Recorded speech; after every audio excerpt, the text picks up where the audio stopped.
మన దగ్గర ప్లాట్ కొన్న వాళ్ళందరూ మన కాటేజెస్లో సకుటుంబంగా బస్ చేయవచ్చు. తెలుసు కదా, మన దగ్గర మద్యపానం ధూమపానం నిషేధం. Double benefit ఆఫర్తో సిర్లసీమ 2. పిఠాపురం ప్రజల ప్రేమను తట్టుకోవడం కూడా చాలా కష్టంగా ఉంది. ఒక ఊరు, ఒక నియోజకవర్గం నాలాంటి వాడిని ఎంత ప్రేమగా, ఇంత అద్భుత స్వాగతం పలుకుతారా, ఇంత గుండెల్లో పెట్టుకుని స్వాగతం పలుకుతారా అనేది ఇంకా నాకు నమ్మశక్యంగా లేదు. ఈరోజు పిఠాపురం అభివృద్ధి మిగతావన్నిటిని మాట్లాడుకోబోయే ముందు ఒకసారి ఏ పరిస్థితిలో ఉన్నాం మనం ఇక్కడ. ఈ వైసీపీ ఫ్యాన్కి సౌండ్ ఎక్కువ, గాలి తక్కువ. సో ఆ సౌండ్ ఎక్కువ, గాలి తక్కువ ప్రభుత్వం గురించి మాట్లాడుకోబోయే ముందు నేను ప్రత్యేకించి మన పిఠాపురం నేల యొక్క విశిష్టత, దీని ప్రాముఖ్యత, అలాంటి నేలకి పెద్దలు తెలుగుదేశం ఇన్ఛార్జ్ శ్రీ వర్మ గారు ముందుకొచ్చి బలమైన నాయకులు అయింది కూడా పొత్తు ధర్మం ప్రకారం ఆయన పోటీ నుంచి తప్పుకొని పొత్తు ధర్మంలో జనసేనని గెలిపించే బాధ్యత వారు తీసుకున్నందుకు ప్రత్యేకించి వర్మ గారికి నా హృదయపూర్వక ధన్యవాదాలు తెలుపుకుంటా ఉన్నాం. అలాగే బీజేపీ నాయకులు ఇన్ఛార్జ్ శ్రీ బుర్రా కృష్ణరాజు గారికి కూడా ప్రత్యేకించి నా హృదయపూర్వక ధన్యవాదాలు, నమస్కారం.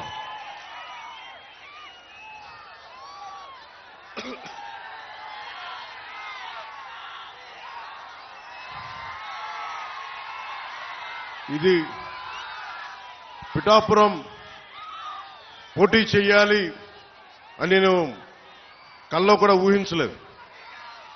నాకు ఇన్ని దశాబ్దాలుగా, దాదాపు 1.5 దశాబ్దంగా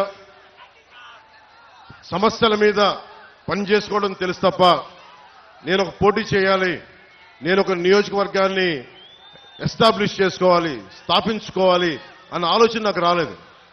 ఎప్పుడైనా సరే ప్రజలు ఎక్కడ ఉన్నా సరే, అది ఆదిలాబాద్ తాండాల్లో ఉన్నా, నల్గొండ ఫ్లోరోసిస్ వ్యాధులున్నా తెలంగాణలో, అలాగే ఉత్తరాంచల్లో గంగా ప్రవాహానికి అడ్డొచ్చే మనకి విద్యుత్ కేంద్రం ప్రాజెక్టుల గురించి, వాటి గురించి అయినా సరే, ఆంధ్రప్రదేశ్లో ఏ మూల సమస్య వచ్చినా, ఒక ఉద్దానం సమస్య కానీ, ఎలాంటి సమస్య వచ్చినా, క్యాపిటల్ సమస్య కానీ, మన ఉప్పాడ తీర ప్రాంతం సమస్య కానీ, సముద్ర కోతకు గురై ఉప్పాడ తీర ప్రాంతపు సమస్య కానీ, ఏదైనా సరే నేను సమస్యని నాది అనుకున్నాను తప్ప ఇది నా నియోజకవర్గం అనుకోలేదు.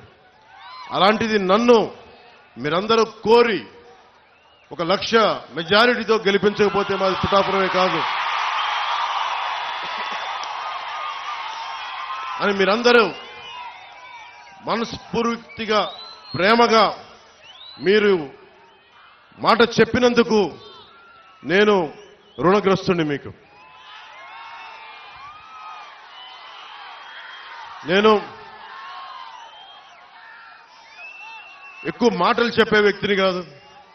ఒక మాట చెప్పానంటే ప్రాణం పోవాలి, కానీ మాట వెనక్కి తీసుకోను. మీకు అందరికీ అనిపించవచ్చు, నువ్వు రాష్ట్ర స్థాయి మొత్తం తిరుగుతా, మా నియోజకవర్గం భవిష్యత్తులో నీ చేతుల్లో పెడతాం, నువ్వు ఎట్లా చేయగలవని మీ అందరికి కూడా ఎంత ప్రేమగా ఉన్నా కానీ ఒక మనసులో ఒక మాట ఉంది, భావన ఉండొచ్చు. దానికి ఒకటే సమాధానం చెప్తున్నా. పిఠాపురం నేను ఇప్పుడు దాకా ఏ ఒక్క ఊరిని కూడా నా స్వస్థలం చేసుకోలేదు. ఇది ఎందుకంటే మొత్తం సమాజం నా ప్రజలు అనుకున్నా, దేశం నా ప్రజలు అనుకున్నా, ఈ రాష్ట్రం అంతా నా ఊరు అనుకున్నాను, కానీ ప్రత్యేకించి ఒక్క ఊరిని నా స్వస్థలం అనుకోలేకపోయాను. శ్రీపాద శ్రీవల్లభుడు పుట్టిన ఊరు పాదగయ, అమ్మవారు వెలిసిన నేల ఇది, దక్షిణ కాశీగా పేరున్న నేల ఇది. అలాంటి ఆంధ్ర బాప్టిస్ట్ చర్చ్ అని చెప్పి 1905లో ఎస్టాబ్లిష్ అయిన చర్చి ఉంది, ఇక్కడ బంగారు పాపమ్మ దర్గా ఉన్నది. ఇవన్నీ అన్ని మతాల కలయిక, చాలా విశిష్టత ఉంది నేలకి. అలాంటి నేలకి శ్రీపాద శ్రీవల్లభుడు నా గురువు. నేను దత్తాత్రేయ గురు పరంపరలో నుంచి వచ్చాను. సినిమాలు కానీ రాజకీయాలు కానీ నాకు ఏ కోసాన నాకు ఆసక్తి ఉన్నది కాదు. నా జీవితం ఇలా గడుపుతో తీసుకొచ్చింది. ఈ రోజున నా సినిమాల్లోకి పట్టుకొచ్చింది, రాజకీయాల్లోకి పట్టుకొచ్చింది. ఓడిపోయినా కానీ దశాబ్దం నుంచి ఒంటరి యుద్ధం చేస్తూనే ఉన్నాను.